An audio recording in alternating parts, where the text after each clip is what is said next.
So, you've been doing this now for 2 years, a bit more, 3? 3 or so, 3 years. 3 years, okay. Yeah. And people can find you on your website, right? BernaLee.com, one word, double E. BernaLee. One word, yes, .com. .com. Okay. Yeah. And on the radio show, we heard, right? Yes. Every Wednesday, last Wednesday of the month? Yes. Okay, RTHK, great. Now, do you need to be... a yoga, usually instructor has a certain routine, I guess, they run through, like a choreographer, yes, like in a dance. How is it in meditation? Do you flow with your own energy? You go with your own flow and sort of the vibe you pick up from the group? Or do you know what you want to do before? Or how do you, because you might get bored after a while doing this every day too, right? I mean, I was a tour guide at one point and really? I started listening 1.5 hours in a palace back home 3 times a day. If you do that 2 days in a row, you have an out-of-body experience. You see yourself sort of floating, you feel like Casper the ghost. And you see yourself walking mindlessly through the corridors and halls because it just gets very repetitive. So how do you do that for as a meditation instructor? I think the guided practice for me, it's very creative, actually. It's not that I'm creating a new practice, but during I guide, of course, there's a certain kind of structure and position. How do you sit? How do you do? How do you speak? All those protocols that you have when you are instructing a person to meditate. But when I am guiding a meditation, I can, life sense, like a life guided meditation, I can feel and I can see the people better. So I will be adjusting what I'm saying according to them. So they will feel that they will get the most out of the practice when they are practicing live with me. Say like their position, or maybe I'll see that they're having difficulties. I can guide them verbally. And I don't know if it makes sense. Sometimes I can feel whether or not that we are syncing or like we're connected at a certain point. I guess everyone has that. It's just whether or not you are sensitive towards that kind of sensation. Say, for example, if you're going to a hospital, you immediately feel the anxiousness of the people around you, the atmosphere, the lighting and everything. You just feel more anxious, right? It's like that kind of energy versus you're going to a church and you sit on a bench and maybe you'll feel calmer. Like that atmosphere, it's very different. So what I'm saying is that it's not very woo-woo. It's just that when I'm on the spot guiding a meditation, I can also sense the atmosphere of people, whether or not they're feeling agitated or, not very calm. And how can I bring this energy back by sensing it? And then through my guidance, I will try to kind of like bring them back to a rest and digest mode. Okay. Yes. And so you do one-on-one sessions as well, right? Yes. Is that more popular, or is it still mostly the group sessions that you do? I think there are similar, because one-on-one, it really depends on the individual. There are a lot of actually teenage kids that are looking for one-on-one than adults. Adults, probably they will join like group classes. They can come and go, they can drop in one day. And then after like a good foundation course, they will just pick and choose. But for teenage kids or kids, they need a certain kind of structure, I think, and a little bit more guidance in terms of how we can take this practice into our day-to-day life. So they ask you for more guidance than just the meditation process itself. It's more how can they adapt their life to accommodate meditation. Is that it?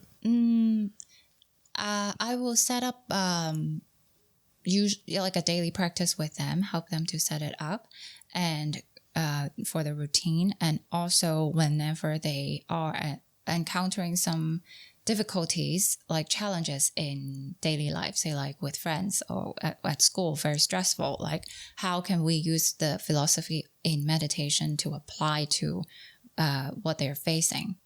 and is that working? Like we'll try it out together and explore it together. And I think because it works for me, so I hope that it will work for them too. So you're more when like they're a young. passive counselor in a way. You're not, I mean, you're giving them a space to figure out what they need to figure out, basically. Yes, it's almost like art making. You don't really art making, I would say for creativity, it's not like you teach them. It's very different from an art class. Art class, you have a certain material and they will teach you how to draw a figure, how to do the proportion and everything. But for art making creative process, I don't teach you all that stuff. I give you all the tools. Here are the tools, and what are you going to make out of it? That's the freedom of it, the beauty of it. It's how you can really free your mind from these kind of structures and just to create. And you see those teenagers picking it up pretty quickly. I mean, yes. I mean, I'll give them a little bit of guidance, a little bit of tools, and then you let them create with that tool and see how can they inspire themselves in, oh, I actually can do it this way, that sort of way. And what's the background? They're typically Hong Kong kids, teenagers, or they're from also overseas, or where do you currently? Actually, right now, there are a lot of international school students. Maybe because at school, they do have mindfulness class as well. So they would want a little bit more of like deep diving into the practice as well as how I can bring it into my life. Personally, I think the younger generation are so much more into wellness than, say, older generation. Or they're just more open-minded in general. Yeah, yes, right? Yes. They're so much more open-minded and they're willing to try, willing to really be inspired and evolve with the practice. And I think that's a beautiful, wonderful thing to see a collective consciously, changing. Yeah. Okay. So we talked about the, setting up the business, or part of it. Once you said, okay, I want to be a meditation instructor, how did you get the word out? Was it friends and family? Did you run big ads on, the TV? Or, I mean, how do you decide how do you get traction? And I'm sure there's other people that are meditation instructors already, right? You're not the first one. Some, I believe, in hotels now and spa settings, right? They do meditation classes as well. Yes. So where do you start out? I mean, this is a unique path, right? Yes. Honestly, I didn't really do much ads. I started it as with a thing in mind that if I'm aligned with my purpose of what I am doing, then the words will kind of spread. And so I didn't really intentionally do much marketing, but I was very lucky that when I just got started, I tried to do a lot of charity work just to get myself more experience and like hands-on experience to deal with people. And I tried different populations. I tried kids. I tried older people, senior citizens, and adults, also special needs kids. So I got myself involved into different kinds of charity work. And I also work with my sister, who is an art therapist. And so I helped her out in some of the things and try to see if that's something for me to do, like something that I would be interested to do for a longer time. And I really like it. And after that, I got an opportunity to work with the Miss Hong Kong Association in Hong Kong to do a year-long sharing with them to visit different seniors' home in Hong Kong and to teach them meditation. And also I was working also with my sister. She was doing art therapy. And we were also working with a psychologist, and he would tell the senior citizens and the Miss Hong Kong, like, oh, this is like when you are feeling anxious, what should you eat? You should eat bananas, like something like that. And I've learned a lot. And during that process, I think I start to get to know a little bit more different kind of people. And so some of them will be like, oh, we are in this old people's senior citizens home, and our social worker really needs some tools to relax. Can you come help us?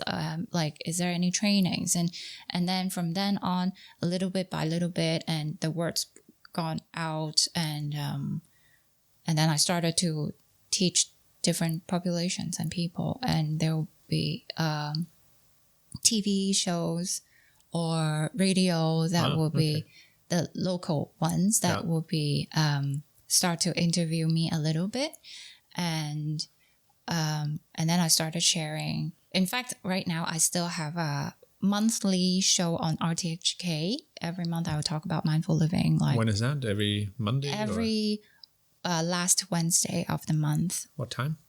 11 to 12. 11 a.m. to 12 p.m. Great. So this is still keeps going, but I'm curious. You said you work with different charities. How was that between the kids and the special needs and the elderly? It's very different. I'm sure, yeah. Yes. So it's very different, yet it is very similar because... How big are the groups in general? You kept 10 people or 30 or 5? Groups varies a lot. So for the seniors home, it might be like 30, 50 people. And for kids, it's less. Maybe 10, 20, that's less. But they have to have like teachers around so they can also assist for them. And then what's the response? Because you said you want to sync up with your students, right? Is that easier to do with certain different age groups, or where did you find the most resonance, sort of, or most receptiveness when you did that?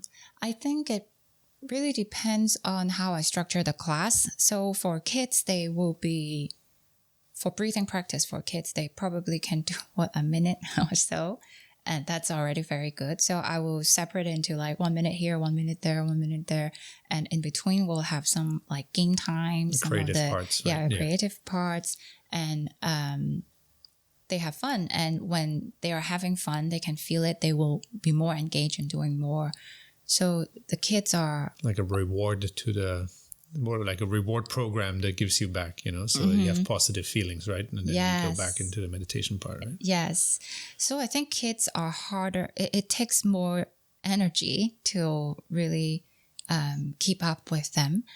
And I would say for adults or for teenage parts or university students, it would be a little, not that it's easier, but then it's easier to get into the practice and really to dig deeper into the whole philosophy of it, because they can understand a little bit more. And I can really talk to them and they can ask questions about the practice or how to apply. Okay. Do you have a lot of students that come back and say like, wow, this was great. Thank you so much. It helped me become a better person or be more balanced. Yes. I think that is what that keeps me going, because I can get the good feedback that I know that I am doing something that is helpful for people, and that's what keeps me doing it. Absolutely. So what's your plans? Where do you go from here? You said you're on TV, you're on radio. Yes. What's next? That's just that's not like I am really big or anything. It's just, it happened that I did have some of the interviews and some of the attention. But there are still a lot of, different teachers that are very experienced, and I just happen to be one that is sharing. I think the next thing, honestly, I don't really know, but what I am planning to do is make use of the online platform a little bit more, so I can develop like a real community with the things that I'm sharing, and see how I can develop the online platform into a business on its own. and to also can make an impact in the society or even to the world, I hope. So right now you're focused in Hong Kong, right? Or you already have students outside of Hong Kong? I do have mostly physical classes in Hong Kong. And I just started to collaborate with an agent, and they are doing international classes. So it's quite interesting. It's called Switch and Co. What they do is that they have corporate clients, and also they are offering the class to the corporate clients. Like the corporates are not just offering the classes for the employees as a benefit, especially in this COVID situation. But they are trying right now, as of last week, they just tried to promote it to the clients. And like as a benefit of if you are using our product, you can get an access on this platform to have this meditation classes.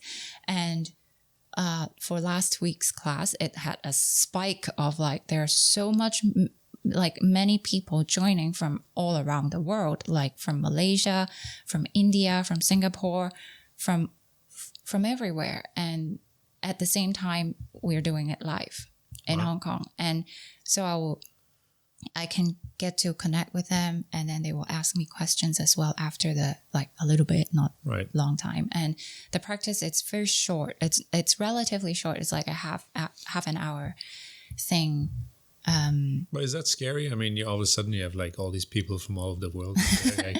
It's exciting, I think, because I think there's a good thing about guiding in English is that I can reach to more population, but at the same time I do start to share a little bit more in Cantonese, because I think our local community, it's not like the expat communities. They don't have the access to wellness as much, and I think there is a need to have a Cantonese speaking person to share the message so they can have the chance to really to get access to that. I mean, honestly, meditation, it's like an ancient Eastern philosophy as well, like from India and then from China, from Japan. There are like a lot of Zen meditation, but in Hong Kong, surprisingly, not a lot of local people will really do the practice. So you're saying that most of the meditation instruction comes out of the expat community, and it caters to them as well, rather than having in like a homegrown, but your own practice tradition, so to speak, in Hong Kong. Yes, that's my observation. And is that because it's not supported by the, I don't know, not insurance, but I mean, is it a structural problem or is it more a cultural problem? I think it's a cultural problem, and historically in Hong Kong, it's like a place that East meets West, and a lot of people used to, they will focus more on the Western culture before. So whatever that is, like spiritual, like Buddhism or like Taoism or like so old-fashioned, I don't want to do that. And so not a lot of people will go to the monastery to learn it, and not a lot of monastery will offer these kind of courses. Like now we do have a lot more, but before. When was the change, you would say? I think 2-3 years ago. Only so recently. Yes, or even in the past 10 years, they start to do a little bit more work in meditation and teaching meditation. As this year, it's the 75th anniversary of the Hong Kong Buddhist Association, and I'm very honored to be invited for an interview for their special program on RTHK as well, and that from that program, I learned that as of this year, they just started to build meditation rooms in all of the schools, all of the Buddhist schools in Hong Kong. Yeah, which is, I think it's a big thing for them to start to really promote meditation. Was there any of the monasteries that was doing better in the past, or they have had a longer tradition already, or they were all sort of not really focused about it? Honestly, I didn't go to a Buddhist school, but I went to a Christian school. But from what I heard, it's that lately, this 1 year or so, they start to really push this for kids. So before, it's more like they will pray or, that's what I heard. I don't know. I was never in the Buddha school. But now they're trying to implement it more into the school life because it's like a great emotional tool. Like if you can give a thing like a gift for your child, I would say like give them an experience, a tool, a skill that can help them with their lives, That's when right. they grow up. Entrepreneurs in the experience economy. That's what it's all about. So when you look to align yourself with other, you mentioned art therapy was one. So where else can you do you find synergies or something that, you would think collaboration could be, have meaningful outcomes, or you think it's standalone? That's the beauty of creativity. Why I love creativity is that in my sessions, I have creative sessions, so it doesn't have to be just a seated practice. How do we bring the practice into our daily lives? It's the main thing that I want to introduce. And so, say for example, I work with this perfume company, let's say.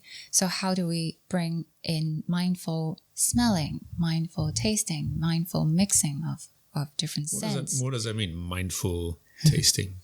Mindful tasting. So anything can be mindful. Mindfulness is that how you can bring your body, mind, and your breath into this particular moment. So it's different from meditation, right? Or it's related? It is in meditation. One of the things in meditations that we are training, it's mindfulness. And the other, but that is only 50% of meditation. The other 50%, it's about awareness.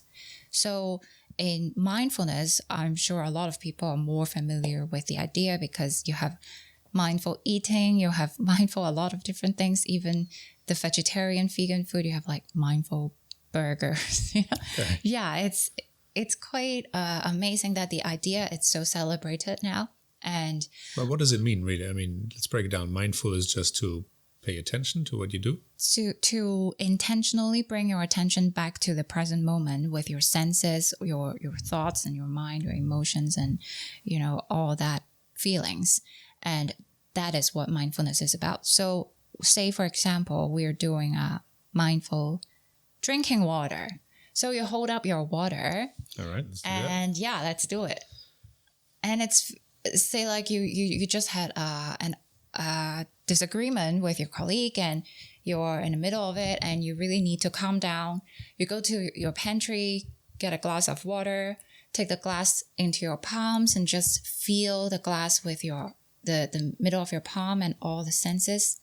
And whenever your mind starts to be consumed by something else, by the thought, by the sound, by distraction, by noise, bring your attention back to feeling your glass.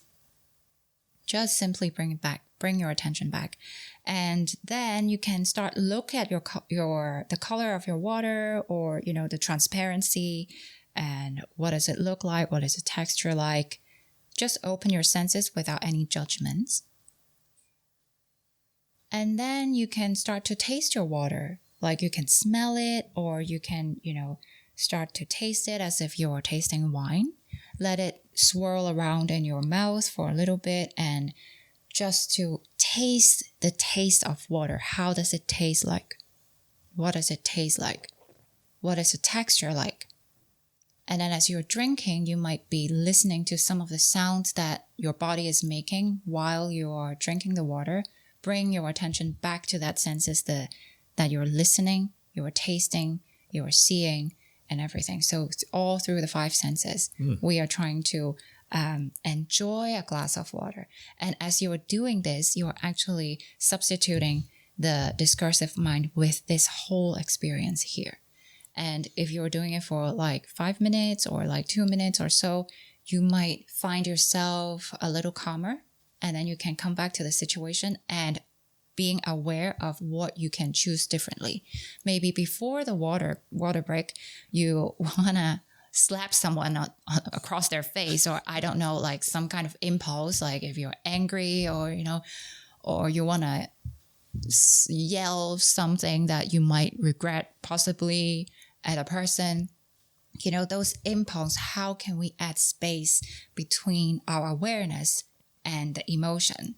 More when we have more space, we do between the reaction. The more space you have, the clearer you can see, and we can only tame whatever we can see. If we don't have space between ourselves and the emotion, it will be like you're just holding that emotion so close to your eyes that you will be like totally blind and consumed by it. So what we want to do is to have space, so when you can see it, you can tame it. Or have a different or bigger perspective, right? To evaluate and understand what's going on. Okay. Good water, by the way. So mindfulness can be anything, right? You can apply that to any activity that you engage in. What does that do to a group, or what does that do to society? Let's say everybody's mindful. What comes out of it? There's less conflict. Everybody is happier. What's the upside of being mindful? I would say meditation, it's not just for an individual, not just for you to have more clarity in your mind. But when you have more clarity, you have more space between yourself and the impulse for the reaction, responding instead of reacting, then your relationship with yourself will be more different, will be more gentle, will be more forgiving, will have more love. And so if you have more love, you are more nourished inside, you can interact with other people and the world around you with more love and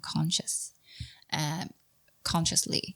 So I think, for meditation, I wouldn't say that it's just for a single person, but with the meditation practice that you have, you will gradually spread that good energy, so-called, to the people around you. And when the people around you feel better, they will treat other people better as well. So it's like it will has its impact through the community gradually but surely. Okay. Yeah. And so this energy, is that something you focus on a lot, or is that just sort of the outcome, the byproduct? I would say the energy is just a word that I am using in this sense, but it's more like the interaction you have with yourself and the interaction with you and the other people. When it's improved, then it will just like resonate, like rippling out. Right. Good vibrations. Yes, vibrations. Yes. Okay. I can say why. This is probably what I found out during the 75th anniversary of the Hong Kong Buddhist Association. Like, why did I start it? Why was I so interested in spiritual practices of different kinds? Because it's not just Buddhism that I do practice. I do learn in different traditions to see how I can teach people about differently according to what they need.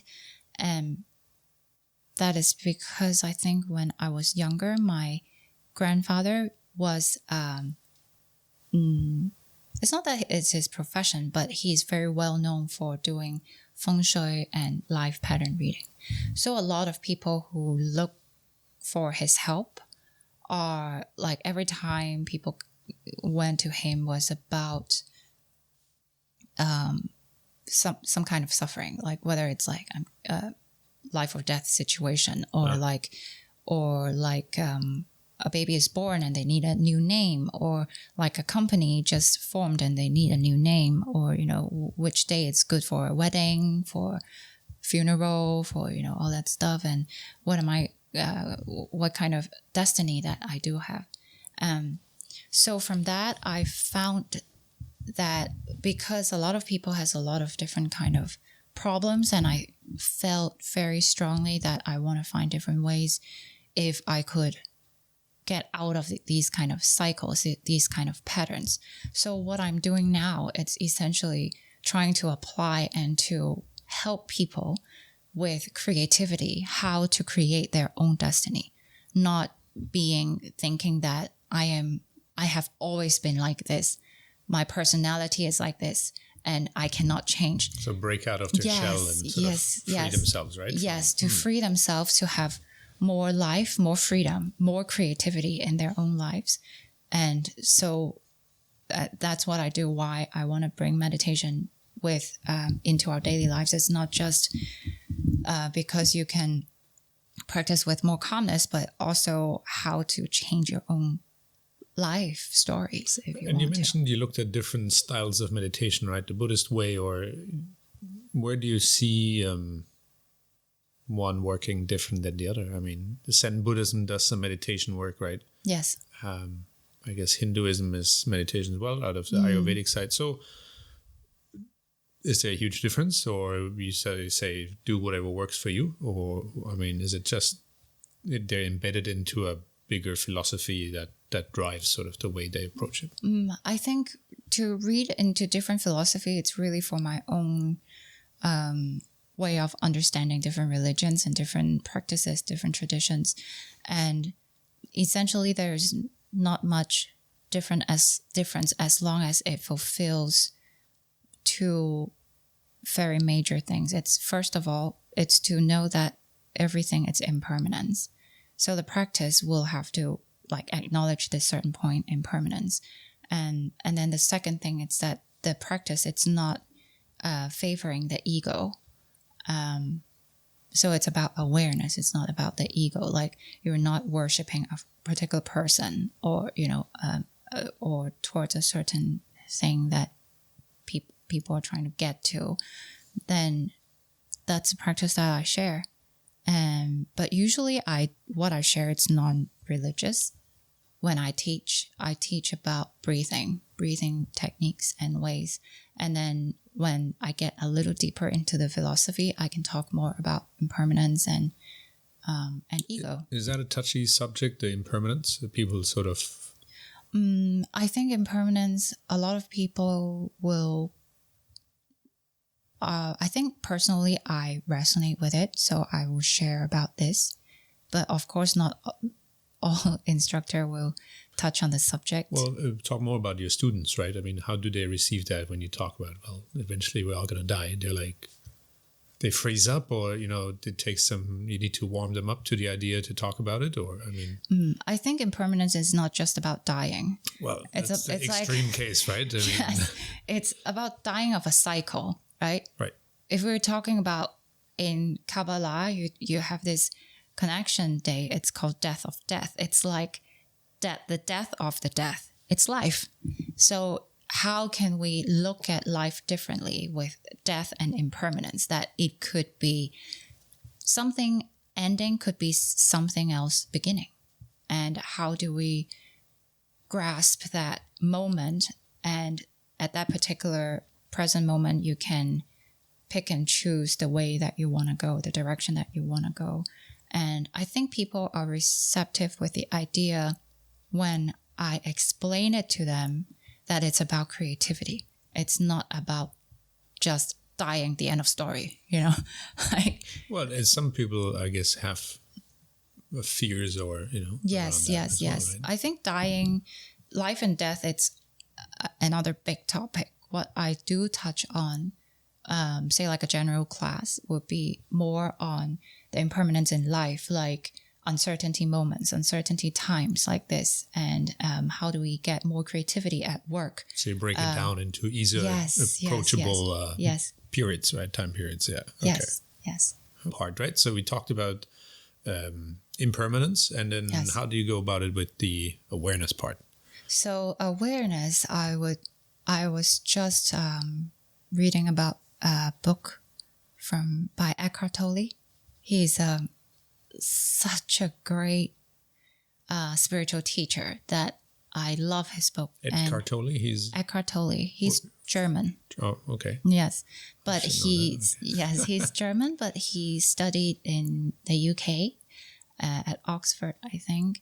And he dropped and then he dropped out and to do his own thing of research and spirituality. And he became really big when he got interviewed by Oprah, and then they had series of classes and books and everything. And his book called The New Earth, it's really good. I think I've read it for like 10 times. Wow.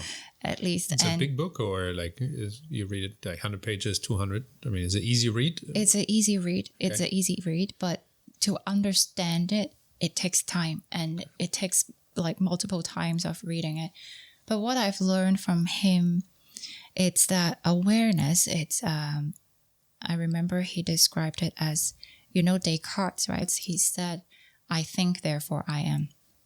So when you're thinking, Descartes think that when you are thinking, that that's you. But what Eckhart Tolle, it's describing or explaining what awareness is. It's that you are not your thoughts. So it is not exactly I think, therefore I am. It is the awareness behind the thinking. So the subconscious part. Kind of, but it's more like the awareness that you know that you are thinking. The person who's looking at the person that's thinking, it's you. The person who's looking is you. You are who you are looking for. Mm-hmm.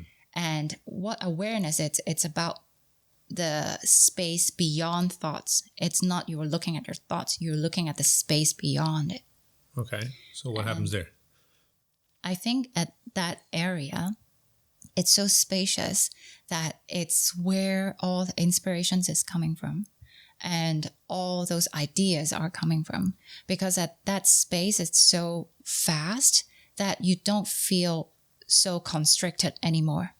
Because whoever, like if you're depressed or you're anxious, you're essentially just thinking from that particular circle, from that thought. All of so-called creativity, it just happened here. But what we want to do in meditation is to see beyond this thought. It's here, all these areas. And this is awareness. And we want to be able to come back to this space constantly.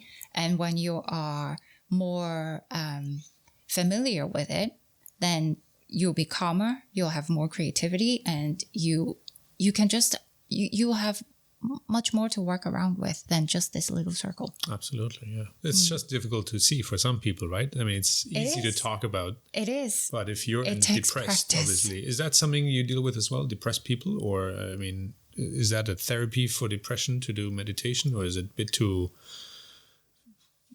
complex or too, above where you want, not where you want to go? Let's put it this way. I think it depends on the situation. If the depression is very serious, sometimes they do need some more attention to a therapist, a psychoanalyst, psychologist to deal with the whole situation. And I would say that meditation, it's more like, it's good for anyone who has depression or anxiety, but it really depends on the level of that. So I would say meditation, it's like a kind of supplement that you take it each and every day, so you can maintain a certain kind of immune system of your mental health. And therapy and psychology, they are also very important. But it's more like they're like the medical doctor, that when you need to take important measures with it, or like a more serious kind of maintenance, then you go to them. And other times when you are, day to day, you take your supplement, you take your vitamins, and meditation, it's like your vitamins that you need to take to maintain that level of, come back to the baseline of your stress level, not all the time on that, fight or flight 24/7, right. Then you get really, really stressed out. Okay. Great. All right. Well, thanks so much, Berna. Thank you, great. Dan. Great to learn more about meditation, right? I think it's definitely underappreciated by many. And it can be a good practice or part of a routine to have a more balanced and more healthy life. Definitely. Right. Yes. All right. So thank you, Berna. Thank you, Dan. Right. Thank you. See you again.